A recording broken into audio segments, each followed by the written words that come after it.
Notre invité ce matin, Muriel Pénicaud, ministre du Travail, bonjour. Bonjour. Alors, nous respectons les consignes, nous sommes un peu plus loin l'un de l'autre. Habituellement, nous sommes très près, mais là, il a fallu respecter, c'est normal, des consignes de sécurité, plus d'1 mètre, on est bien d'accord, hein, Muriel Pénicaud. Bien, Muriel Pénicaud, le directeur général de la santé, dit clairement les choses. La situation est inquiétante, elle se détériore très vite. Devant cette situation inquiétante qui se détériore très vite, faut-il maintenant confiner toute la France? Alors d'abord, dans les heures qui viennent, il faut appliquer à 100%, sans exception, toutes les consignes qui ont été faites. Non seulement les gestes barrières, la distanciation sociale, éviter tous les déplacements inutiles. On se déplace pour la santé, pour le travail, mais aussi dans les entreprises, respecter toutes les consignes qu'on a données hier. Ça, c'est une chose. Deuxièmement, en fonction de la situation, de l'évolution de la situation, avec le Conseil scientifique, le Président de la République et le Premier ministre évalueront, j'allais dire, heure par heure et jour par jour. Il y a une évaluation continue. Non, mais quand le directeur général de la santé dit « la situation est inquiétante, elle se détériore très vite ».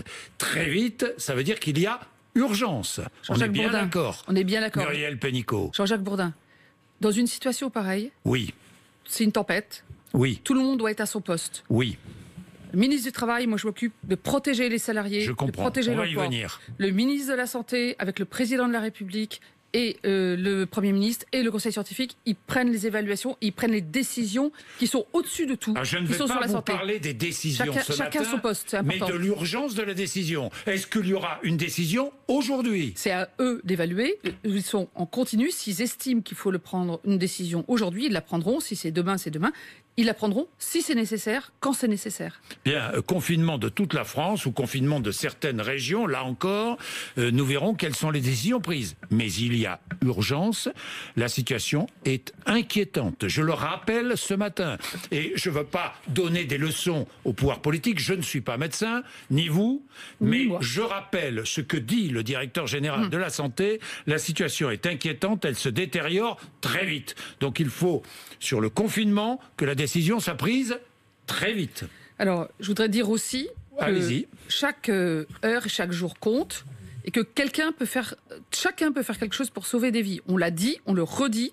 Il n'est pas normal qu'il y ait certains qui continuent à se retrouver pour des choses inutiles, à se serrer dans des endroits où on n'a pas besoin de se serrer, aller au marché à l'heure de pointe. Voilà, toutes ces choses-là, en attendant, c'est important. Il faut que chacun comprenne qu'il peut contribuer à sauver des vies. Après, il y a des mesures qu'on prend. Moi, j'ai appelé aux employeurs et j'ai même donné des instructions aux entreprises hier. Je les rappellerai tout à l'heure. Il y a des choses qu'on peut faire et des choses qu'on ne peut plus faire. Donc, on ne travaille plus de la même façon.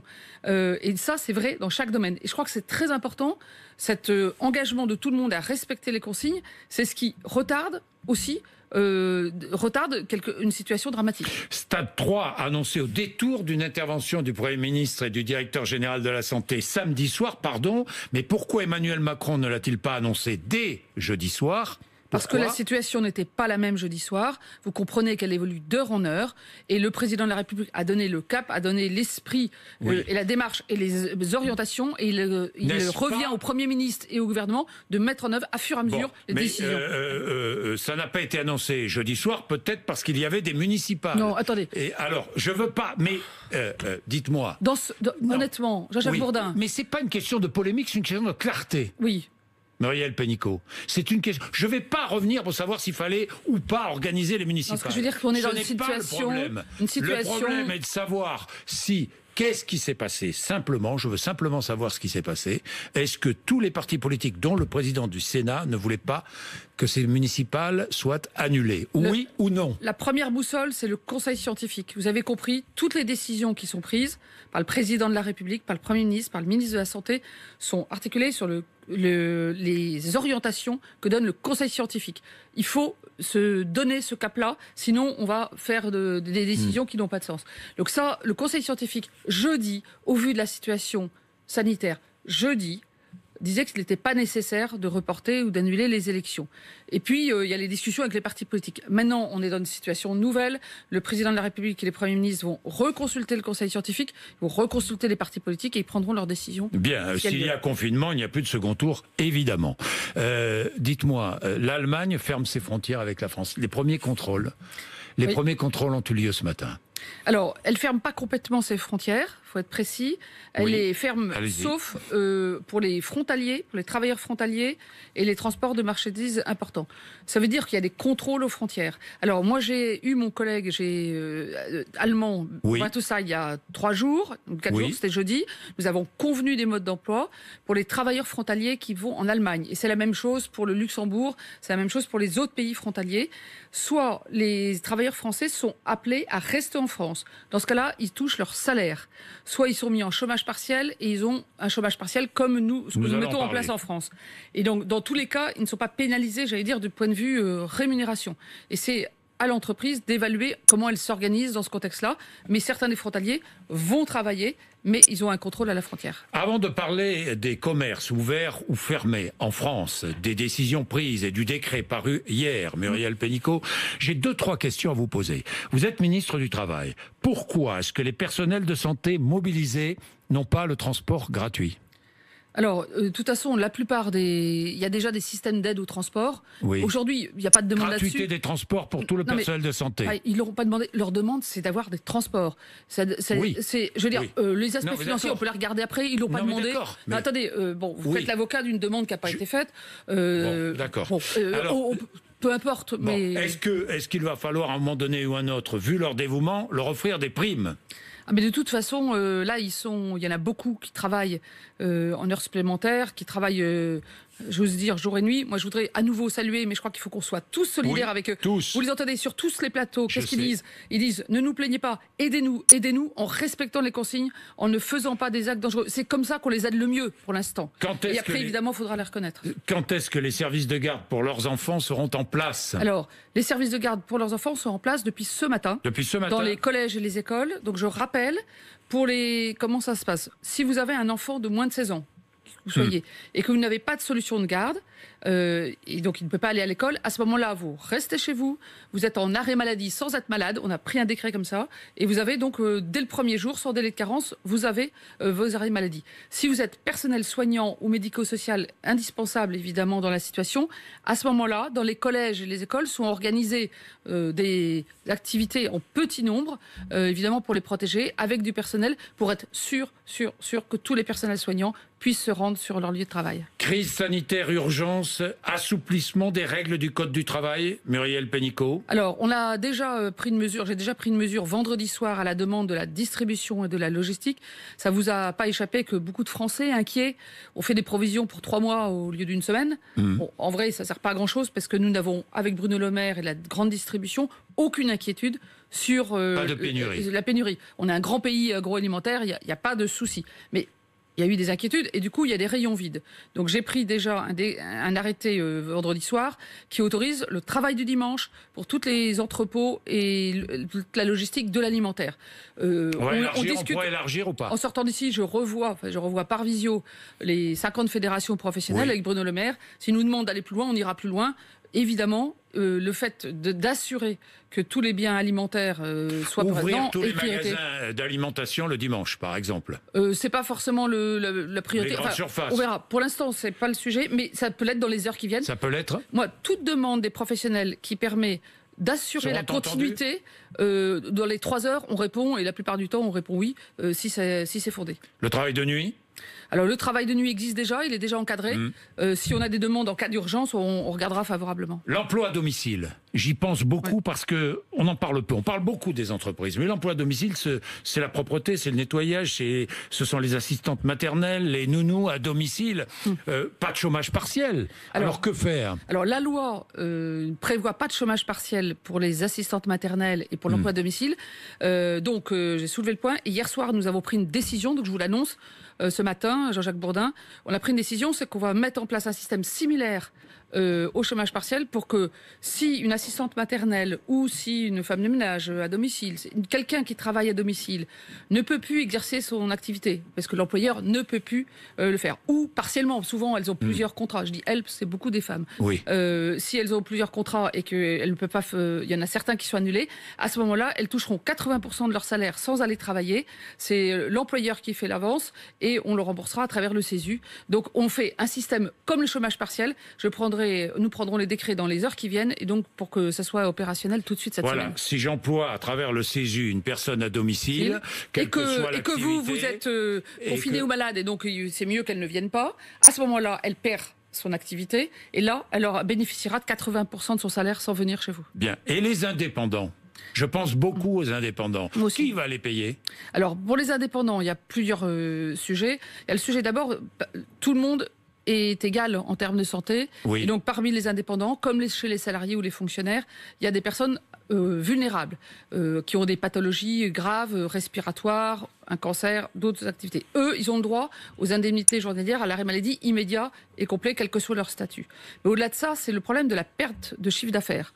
Et donc, avec Bruno Le Maire, là aussi, nous travaillons avec les représentants des indépendants. L'idée, parce que le chômage partiel, il faut qu'il y ait une paye pour pouvoir rembourser sur la base d'une paye. Alors, donc ça marche pas, ils n'ont pas de paye. Mais non. Et donc, l'idée, c'est d'avoir probablement soit un fonds d'indemnisation, soit utiliser les arrêts maladie en faisant encore une dérogation aux arrêts maladie. On voit ça dans les heures qui viennent. Là aussi, il y aura quelque mesures, chose. Oui, bien sûr. Bien sûr, les artisans, agriculteurs, commerçants. Voilà. Il y aura quelque chose là, mais on est en train d'y travailler d'ici un ou deux jours. Il y aura quelque chose. Comme ça, bien sûr. On ne laisse personne. On doit laisser personne au bord du chemin, personne dans la détresse. Il faut protéger les vies, et bien il faut protéger le travail, il faut protéger le revenu pour que ce ne soit pas une catastrophe économique et sociale, en plus de la catastrophe sanitaire. Le chômage partiel, alors on est bien, Bruno Le Maire nous donnait déjà beaucoup d'informations vendredi matin, le chômage partiel. Combien de personnes vont être au chômage partiel aujourd'hui ? Alors je ne sais pas, mais je sais déjà que par exemple la décision prise par le Premier ministre de fermer les commerces non alimentaires, les bars, les restaurants, je vais y venir, eh bien ce sont 2 millions de salariés. Donc, ils sont depuis hier matin en chômage partiel. Et nous avions déjà plus de 100 000 demandes avant. Donc, ça va beaucoup augmenter. Comme l'a dit le président de la République, quoi qu'il en coûte, nous privilégions le chômage partiel. Pourquoi ? Parce que y compris pour les apprentis. Y compris les apprentis. Alors, moi, j'ai un message aux employeurs ce matin. Oui. Si vous êtes en difficulté d'activité économique, complète ou partielle, ne licenciez pas. Ne licenciez pas. Mettez tout le monde en chômage partiel. Le chômage partiel, ça permet aux salariés ou à l'apprenti d'avoir 84% de sa rémunération. L'entreprise sera remboursée, mais donc sous 10 jours. 84% du salaire net. Donc en gros, ce qui vous arrive à la fin du mois. Bon. 84%. Mais surtout, ne licenciez pas. Pourquoi ? Parce que sinon, c'est de la casse sociale. Et puis deuxièmement, comment on va repartir demain s'il n'y a plus de compétences dans les entreprises ? Donc on va ressortir plus fort, plus vite, si on ne licencie pas, et surtout pour éviter le drame social. Donc vraiment, je l'appelle aux employeurs, il n'y a aucune raison de licencier. Nos services sont en permanence en train d'accorder, et j'ai décidé aussi qu'on le ferait à titre rétroactif, c'est-à-dire le jour de votre demande, c'est ça qui démarre. Parce que l'administration, peut-être, elle mettra 2 jours, 3 jours, 5 jours à répondre. C'est pas la date de la réponse de l'administration qui compte, c'est le jour de votre demande. Par exemple, ceux qui, ce matin, n'ouvrent pas, eh bien, même si la réponse est dans 3 jours, ils auront depuis ce matin la prise en charge du chômage partiel. Le télétravail, alors, mon autre ça demande, représente quoi ? Mon autre demande, c'est aux employeurs. On estime à 8 millions d'emplois, c'est-à-dire 1 sur 3, qui peut être fait en télétravail. Oui. Alors là, maintenant, ça doit être d'office, c'est-à-dire qu'on finance pas. C'est systématique, là. On se demande pas si c'est possible et tout. Celui qui Tous peut ceux travailler, télétravail, il travaille chez lui. Et d'ailleurs, je dirais même, il appelle son employeur pour dire on est bien d'accord, je suis en télétravail. Il va pas, sauf s'il doit récupérer son ordinateur et repartir. Il reste chez lui. Donc là, je pense qu'il y a des millions de personnes qui ce matin doivent être en télétravail. Et les employeurs doivent faire quoi ? Organiser le télétravail. Ils doivent, pour ceux qui ne peuvent pas aller en télétravail et qui peuvent travailler, parce que c'est pas des personnes vulnérables, à ce moment-là, il doit absolument organiser le travail. Les réunions inutiles, on les fait en visio, on les fait au téléphone, pas de déplacement inutile. Dans les usines, on fait des rotations d'équipes différentes, on change l'organisation du travail. Donc, si l'activité continue, vous changez la manière de travailler. Donc, soit vous fermez, c'est le chômage partiel, soit vous continuez et on ne travaille plus de la même façon. Alors, pas de télétravail dans mon métier. J'ai un enfant de moins de 16 ans. Beaucoup de monde dans les médias. J'ai un enfant de 16 ans à garder. Je suis seul. Parce que je suis famille monoparentale, je fais comment? Alors, si vous avez gardé votre enfant, vous êtes en arrêt maladie indemnisé. Donc, voilà. D'accord. Okay. De toute façon, en fait, vous êtes soit au travail, soit en chômage partiel, soit en arrêt maladie. Il n'y a personne qui est laissé de côté. Bien, fermeture dès minuit, donc des lieux recevant du public. Alors, le décret paru hier, il s'est élargi. Le décret donne la liste des magasins qui peuvent continuer leur activité, qui s'ajoute à celle que l'on connaît déjà, hein, les pharmacies, les stations-service, les bureaux de tabac, les banques. Mais j'ai vu qu'il y avait d'autres catégories aussi. Hein, alors ce décret va être publié, répété partout, et la liste sera dans la presse. Donc il y a beaucoup de commerces évidemment qui ferment. Spécialisés dans l'entretien, la réparation de véhicules automobiles, de véhicules de roues, engins et matériel agricole, réparation de motocycles et cycles, et dans l'alimentaire, par exemple, les poissonneries, les boucheries qui pourront rester ouvertes. Exactement. Donc de ce qui est clair, c'est que, je le répète, tous ces magasins qui doivent fermer, tous, automatiquement, leurs salariés doivent être en chômage partiel pour sauver leurs revenus et leur emploi, et ne pas perdre leur contrat, et aussi pour qu'on garde les compétences. Donc, tous ces secteurs-là, automatiquement, ils sont en chômage partiel à partir du moment du décret. Bien, chômage partiel, et les PME, les commerçants seront aidés. Prêt, trésorerie, on est bien d'accord. Absolument, prêt, trésorerie, report de charges sociales et fiscales sur simple demande, automatique. Et perte d'exploitation dans les contrats d'assurance? Alors ça, c'est un sujet que nous allons discuter tout à l'heure à Bercy avec Bruno Le Maire et les secteurs professionnels. Vous allez demander aux compagnies d'assurance? Alors, je n'ai pas tous les tenants et les aboutissants. Quand on aura les éléments, on prendra une position. Mais évidemment, enfin, ce qui est certain, c'est qu'il ne faut pas pénaliser notre tissu de petites et moyennes entreprises. C'est la richesse de la France, c'est la richesse de notre territoire. Et je peux vous dire, en termes d'emploi, c'est ma priorité. Mais c'est essentiel, la perte d'exploitation. D'une façon ou d'une autre, il faut la couvrir. Alors, est-ce que c'est les assurances, le secteur public? Il faut de toute façon aider les petites entreprises. Et on fige les découverts? Alors ça fait partie des sujets. Enfin bon, c'est la réunion de tout à l'heure. Bon, d'accord, mais là aussi, hein, c'est une question importante. C'est une question. Je me fais l'avocat de toutes celles et ceux. Vous les connaissez? Non, mais je les vous inquiétez pas, Bruno Le Maire et moi sommes aussi leurs avocats. On est auprès d'eux. Hein. Bon, les réformes, l'assurance chômage, c'est repoussé, reporté? Alors, la réforme de l'assurance chômage a été conçue dans un contexte qui n'a rien à voir avec ce qu'on vit aujourd'hui, qui est aujourd'hui une situation exceptionnelle. Donc, j'ai proposé au président de la République et au Premier ministre qu'on reporte les nouvelles règles qui devaient arriver au 1er avril, qu'on les reporte au 1er septembre. Et ils m'ont dit oui, ils ont accepté, donc je l'annonce. La réforme de l'assurance chômage, les règles qui devaient changer au 1er avril ne changent plus au 1er avril, elles sont reportées au 1er septembre et je publierai un décret dans les 48 heures sur ce sujet. La réforme des retraites? La réforme de retraite, aujourd'hui encore, n'a pas encore discuté. Le projet de loi bientôt au Sénat? On n'est pas encore discuté. La conférence de financement a bien avancé la semaine dernière. Ça, il appartient au président de la République, au Premier ministre d'évaluer. Pour l'instant, on traite l'urgence sanitaire, l'urgence économique et sociale. Les réformes de long terme, on a quelques jours pour en discuter. Ne doit-on pas suspendre les travaux de la conférence de financement? Franchement. Alors, je vais vous dire, la priorité du jour, c'est tout ce qu'on a évoqué. Ça sera discuté ou pas dans les jours qui viennent avec les partenaires. Dans les jours qui viennent avec les partenaires sociaux. Et au Sénat, les deux projets de loi qui devaient être examinés en avril?